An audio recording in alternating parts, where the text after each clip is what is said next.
जी नमस्कार दोस्तों, मैं सत्यम मिश्रा और आप देख रहे हैं टीच ही लर्नर्स का यूट्यूब चैनल।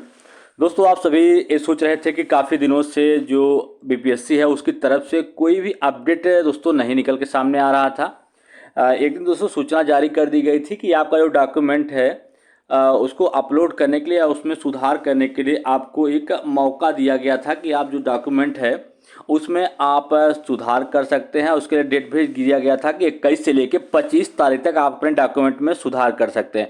तो बीपीएससी की तरफ से दोस्तों एक नया अपडेट या कर सकते हैं कि एक बार फिर से आपको डॉक्यूमेंट में बदलाव करने का मौका मिला। दोस्तों, अगर आप 1 to 5 के विद्यार्थी हैं तो आपके दोस्तों एक बड़ी अपडेट है। अगर आपके द्वारा डॉक्यूमेंट जो है वो अपडेट या अपलोड या उसमें बदलाव नहीं हो पाया था दोस्तों किसी कारणवश, तो आपको एक बार फिर से मौका मिला है डॉक्यूमेंट में बदलाव करने का।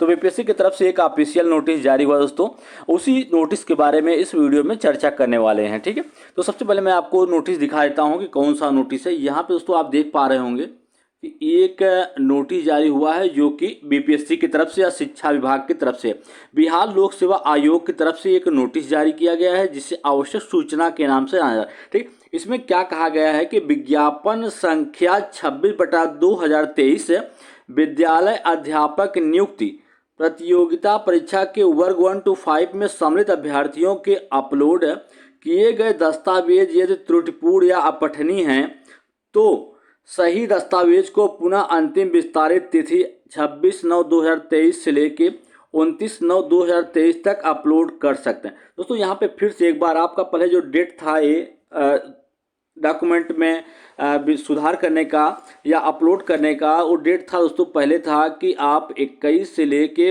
25 तारीख तक आप अपने डॉक्यूमेंट में सुधार कर सकते हैं। लेकिन एक बार फिर से इस डेट में परिवर्तन कर दिया गया है। फिर से डेट जो है आपकी बढ़ा दी गई। अब 26 से लेके 29 तारीख तक आप अपने डॉक्यूमेंट में सुधार कर सकते हैं। सुधार करने का आपको मौका मिला। तो इसके लिए करना क्या दोस्तों, वही चीज़ जो आप पहले नोटिस में देख चुके हैं दोस्तों कि आपको करना क्या है।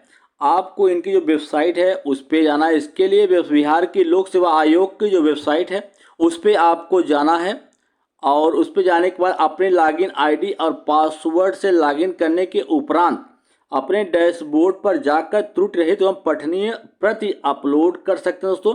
और अपलोड जो आप डॉक्यूमेंट अपलोड करेंगे उसकी साइज़ यहाँ पे दिया गया है कि 100 KB से बड़ा नहीं होना चाहिए, 100 KB तक होना चाहिए दोस्तों। ठीक है, अगर इससे बड़ा या उल्टा सीधा आप कर देंगे तो फिर से वही दिक्कत आपके सामने आ जाएगी कि आपका जो डॉक्यूमेंट है दोस्तों सही से पढ़ा नहीं जा सकेगा और आप भर्ती से बाहर हो सकते हैं दोस्तों। ठीक है, अपलोड किए जाने वाले दस्तावेज की छाया प्रति राजपत्रित पदाधिकारी द्वारा हस्ताक्षरित होना आवश्यक है।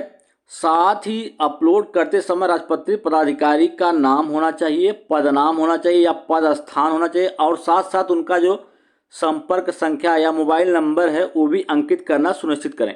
तो मतलब कहा गया है कि आपका जो भी डॉक्यूमेंट आप अपलोड करेंगे, ठीक है, उसमें जो राजपत्रित अधिकारी हो उनका सिग्नेचर होना चाहिए दोस्तों।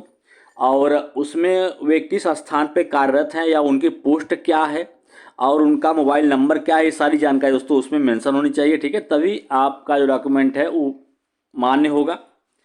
तो इसी तरीके से अन्य अपडेट या जानकारी के साथ दोस्तों मैं फिर मिलूंगा। और एक बार फिर से मैं आपको बता दूं कि जो भी आप डॉक्यूमेंट अपलोड करेंगे, कहा गया है दोस्तों जो आपका पुराना डॉक्यूमेंट है सिर्फ उसी को आपको उसी को बदलना है, सिर्फ उसी के स्थान पे वही डॉक्यूमेंट आपको अपलोड करना दोस्तों। ऐसा मत करिएगा कि कोई डॉक्यूमेंट आप पहले जमा किए हैं उसके स्थान पे कोई न्यू डॉक्यूमेंट आप जमा कर दें। अगर ऐसा करते हैं दोस्तों तो आपके खिलाफ कार्रवाई भी हो सकती है और आप भर्ती से बाहर भी हो सकते हैं, क्योंकि जो बीपीएससी के चेयरमैन हैं उनका पहले भी बयान आ चुका था कि आपको डॉक्यूमेंट में सुधार करने का मौका दिया गया है, न कि उसमें कोई हेर फेर करने का मौका दिया गया है। इस चीज़ को आप ध्यान में रखिएगा दोस्तों। तो इसी तरीके से अन्य अपडेट या जानकारी के साथ मैं फिर मिलूंगा, तब तक के लिए धन्यवाद।